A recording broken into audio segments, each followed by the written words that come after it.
はい、実はですね、今ちょっと、道具準備するの忘れてまして、刷筆、それから練りゴム、そしてこの大事な、この年季の入ったガーゼ、今これをね、取ってきました。でこれらを使って進めていこうと思います。例えばこうやって調子をつけた部分なんですけど、紙の目の筋がありますので、それよりも筋の中に粉を詰め込んでいく感じでね、ちょっとこすったりするのに、刷筆を使っていきます。ぼかすのに非常に便利な画材ですね。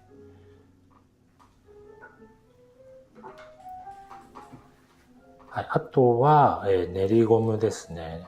大まかな形取り、最初にね、当たりをつけるときに、鉛筆でいっぱい線を引きましたけど、その中のいらないところをちょっとね、消してきれいに、清書というか整えていきましょう。あとこの中心のガイドラインも邪魔なところはちょっと消していくと。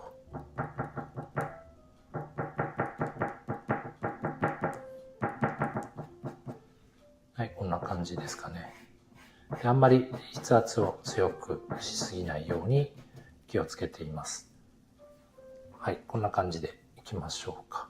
で、大体のバランス取れたので、こっから先は若干形の狂いとかね、ちょっと縦長とか太ってるとかあったとしても、あまり気にせずに、この水の入ったグラスらしさを優先して書き進めていこうと思います。刷筆の感じも非常にいいですね。私油絵科出身なんで木炭デッサン受験生の頃は散々やったんですけど、木炭デッサンの MBM っていう紙もこういう縦目が入っていて、その目にすり込んでいく感触が独特な、鉛筆デッサンとはちょっと違う感じのデッサンになるんですけど、なんかその感じに近い、目の凸凹の中にこう詰め込んでいく感じが非常にこう懐かしい感じがしますね。はい。細かいところは置いといて、ざっくりと進めていきましょう。目を細めて全体を見たときに、一番暗く見えるのがこの辺、あとこの辺ですかね。グラスの内側、この辺りが暗く見えてるかな。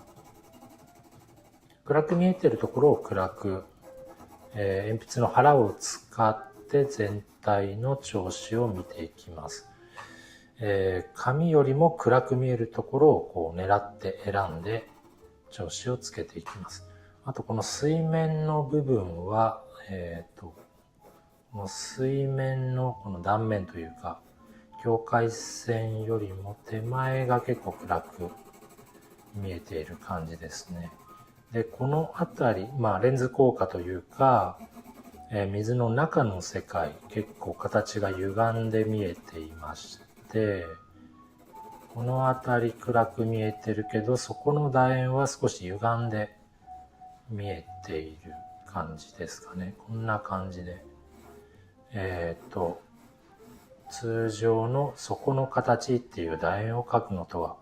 またちょっと違う形に歪んでいて、こんな感じに。で、この有色下地っていうか白黒を使うデッサンの、描く時のポイントというかコツなんですけど、あまりね、書き急がない。なるべくこう慎重に我慢して、手をあんまり早く動かしすぎないっていうか、よく見て、紙より暗いところがどこなのかなって分かるまでよく見て、分かったらそこを調子をつけていく。で、その暗いか明るいかって最初本当分かりにくいと思うんですけど、目を細めてみる。細かい形の描写は目をしっかり開けてみないと分かんないんですけど、大きな明暗っていうのは目を細めてみると比較的区別しやすいっていうか、調子の変化捉えやすいので、目を細めてみて、ここは紙より暗いぞというのが分かったら、そこの暗く見えているところのみをね、調子をつけていく。そんな風に進めていきましょう。はい。だいぶここの部分暗くしました。で、擦筆で少しね、暗いところは紙の目の凸凹のボコの部分に粉、調子を詰め込んでいく感じで、すり込んでみます。って言っても、まあそんなに強くこすってはいないです。表面をこの擦筆のふわふわした毛の表面でですね、撫でる感じですね。どうでしょう。今こうやってね、実際に、カメラに映ってる画像を見比べるとちょっと強すぎたかな。暗さが暗すぎたかなっていう感じするので、ちょっと練りゴムで取ってみましょうね。でこの取るときも、練りゴムの先端をうまく丸めて、なんて言うんでしょう、いい形にしておかないと、どうしても抜きムラができやすいので、こんな感じで、ちょっと楕円形のこういう形ですね。ちょうどベロというか舌みたいな、ベロンとした感じの形にしておいて、薄くワントーンを抜き去るというか、抜き取る感じで使っています。どうでしょう、こんな感じで。で、今回の作業はですね、暗い方と明るい方を描くので、ある程度まで鉛筆で調子をつけたら、ホワイトも並行してね、併用して使っていこうと思っています。どうでしょう、こんな感じで、もうちょっと暗いところを描けましょうかね。例えば水面、ここからこの辺通ってこっちにつながると。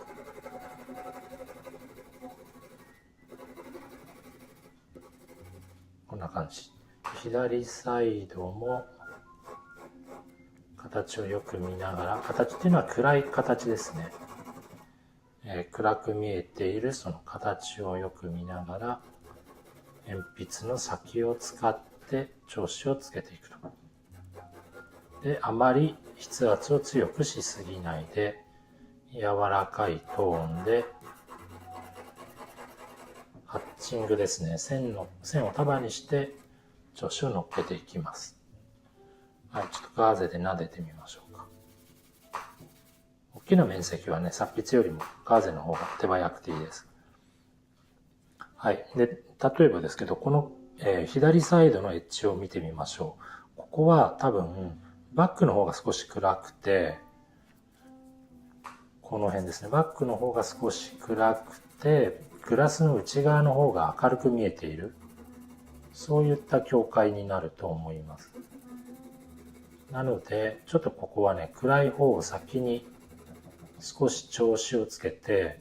グレーの紙よりも少し暗いところですね。例えばこんな感じで。まずは地面、グラスの向こう側の床面を少し調子をつけておいて、で、この辺は少し明るく見えてるかな。そのレンズ効果で光を集めてですね、ちょっと虫眼鏡で照らしたような、ちょっと光ってるような、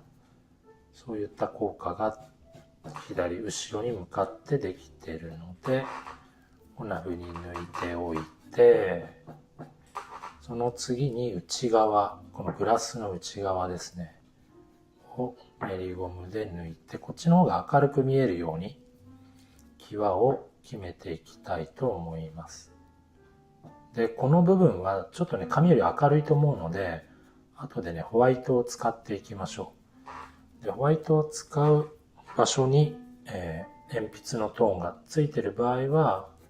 先に鉛筆の調子を練りゴムで消して明るくしてから、紙の調子を取り戻しておいてから、ホワイトを使うようにしていこうと思います。はい、こんな感じですかね。ちょっと鉛筆の先を使って、形のね、際をシャープに整えておこうと思います。こんな感じかな。このね、紙の目の凸凹がね、ある意味くせ者なんですけど、凸凹の表面にこうくっついちゃうんですね。凸凹の隙間の中にこう、擦筆を使って埋め込んであげます。凸凹のデコのとこだけに粉がついてたら、そこは練りゴムでフォローしてあげましょう。こんな感じかな。はい。で、こっから先は、グラスの中に映り込む、形がすごく歪んだ、グラスの周りの世界ですね。それを、この歪んだ形を正直に丁寧にこう書き起こしながら、リアリティを出していこうと思います。例えばこの辺はちょっと暗いかな。ここら辺から、紙よりも少し暗い調子に見えていくと。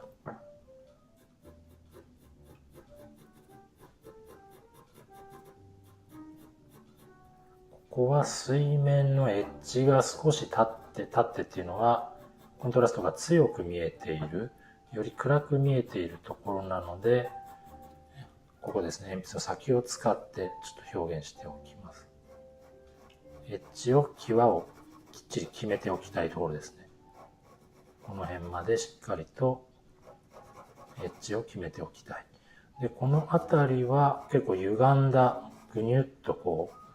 変形した、暗い形なんですけど、他よりも濃く暗く見えているので、暗く調子をつけていく。で、この辺りはもう発光してるというか光ってますからね、ここホワイト使っていきましょう。そしてその下は何重かになってんのかな、この辺はね。この辺で一重、形がぎゅーっと内側に。そしてここは外側に向けて、なんかこう発光するように影がうっすらと外にできていく。この辺は見える形に、正直にね、形を書き起こしていきます。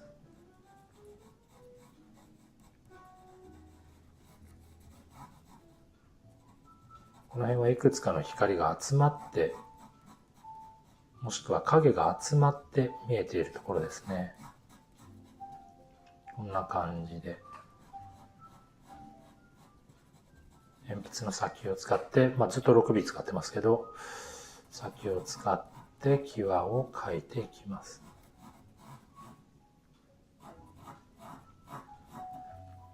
さあどうでしょう。この辺でちょっとホワイト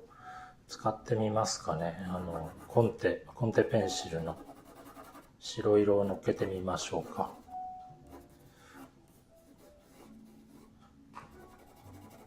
できるだけね、デッサンは、見た感じ、イメージを一致させながら描き進めていくと、大きな破綻がなくていいと思うんですね。今回の例で言うと、今暗い方、だいぶ描き進めてきましたけど、明るい方まだほぼ手をつけていないので、この辺りでそろそろ明るい調子、光っているところの描写、手順としてはね、この辺りで進めていこうかなと思います。はい、この辺すごい形が複雑なんですけどね、ちょっと置いといて、はい、ホワイト使ってみましょう。はい、これです。どこから行こうかな。まずそこの部分が相当明るく見えているので、ここちょっと調子つけてみましょうか。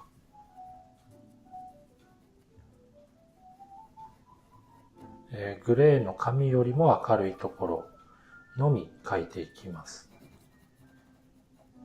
で、これ調子つけるときに、もし鉛筆の色がどっか残ってたりしたら、先に練りゴムでその鉛筆を消しといてからホワイトを乗っけていきます。ホワイトと鉛筆の調子が接することはあっても、その鉛筆の上にホワイトを描くことがないように、真ん中にこのグレーの紙を挟むような感じでですね、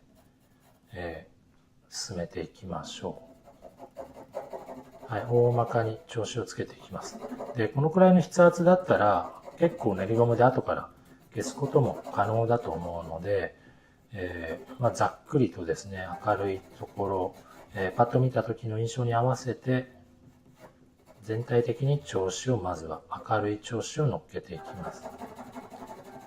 ただこの辺はね、結構発光したように見えるっていうか、光ってるように見える、相当コントラストの強いパート、場所なので、最終的にはね、結構筆圧を強くして、弱く始めるんですけど、最終的には先を使ってね、ぐりぐりと書くことになるんじゃないかなと想像します。はい、この辺結構微妙ですね。ここの隙間、この辺りのちょっとね、グレーの紙を挟んで、ここですね、挟んでまたホワイトが入ると。でこの辺りまで来ると今度は、この隙間のグレーが細くなって、いつの間にかホワイトと一緒になると。こんな感じですね。で、そう、右側と左側と、同じような幅で来るわけじゃなくて、場所によって見え方、急激に変化していくので、正直に、その見えているものにね、正直に反射していきましょう。はい、この辺は結構筆圧強めのというか、明るいホワイトですね。で、この辺に中心みたいな、なんとなくぐるぐる丸く見えるような、他よりも一段明るいパートがありまして、で、この中心を囲むように、なんとなく楕円がいくつも何重にも重なってるような、そういった見え方をしているところですね。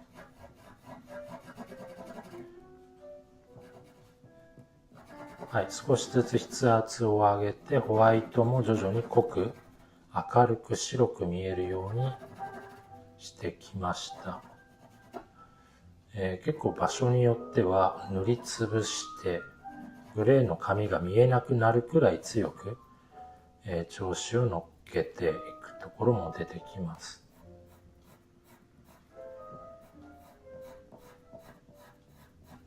で、この辺りは結構先を立てて描いています。ここまで先を立てるとね、なかなか消えてくれないと思うんで、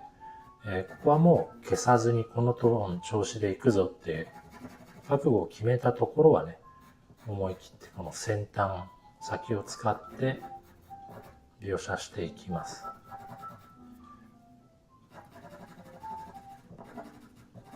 こんな感じですかね。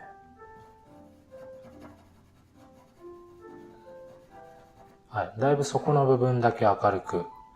なりました。どうでしょう。側面もちょっとだけ調子入れてみましょうか。少しだけですね。ほんのちょっとだけ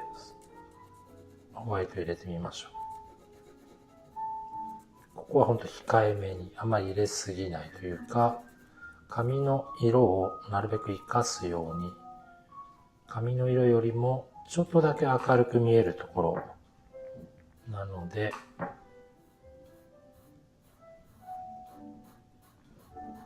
控えめにいきます。でここはめちゃめちゃ明るい。もうほとんど光っている。発光してる感じですね。発光してる感じのところは、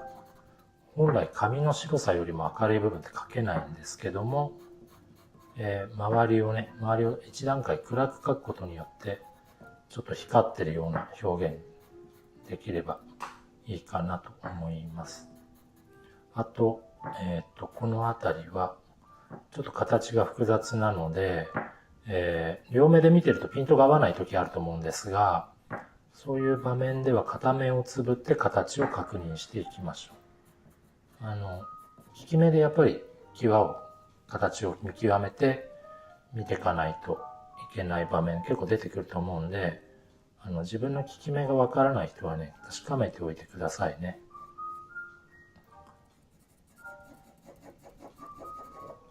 ちなみにね、効き目どうやって確かめるのかっていうと、ちょうど人差し指と親指でこう、輪っかを作って、どうでしょう、10メートルくらい向こうの何か対象物を両目で見てね、その輪っかの中に入れてみます。で、両目で見て入ったなと思ったら片目をつぶります。で、その片目をつぶった時に、輪っかの中に入っていたらそれが効き目です。逆に言うと、その輪っかから飛び出ちゃったら、それは効き目と逆の目っていうことで、認識してください。で、効き目がわかるとね、常にその効き目の方が正面向くように人間って見てるんですね。だから、こうやって対象物見るときに若干顔がね、斜め向いてるっていうのを自覚すると思います。私の場合、左目が利き目なので、若干左目がね、まっすぐ見るように、顔をこう、対象物に対して右向きに、ちょっとね、傾けて見てる。そんな感じするんですよね。なので、効き目もこの際ね、ちょっと意識しておきましょう。はい、こんな感じで、どうでしょう。すごくなんか、コントラストちょっと強くなりすぎたかな。ピカッと光ってる感じになりましたね。はい、ちょっとガードで押さえてみます。こんな感じでですね、これから水面、表面のね、部分とか縁とか描いていこうと思いますが、ちょっと今日だいぶね、時間長くなったんで、一旦この辺で、区切ろうと思います。それではまた。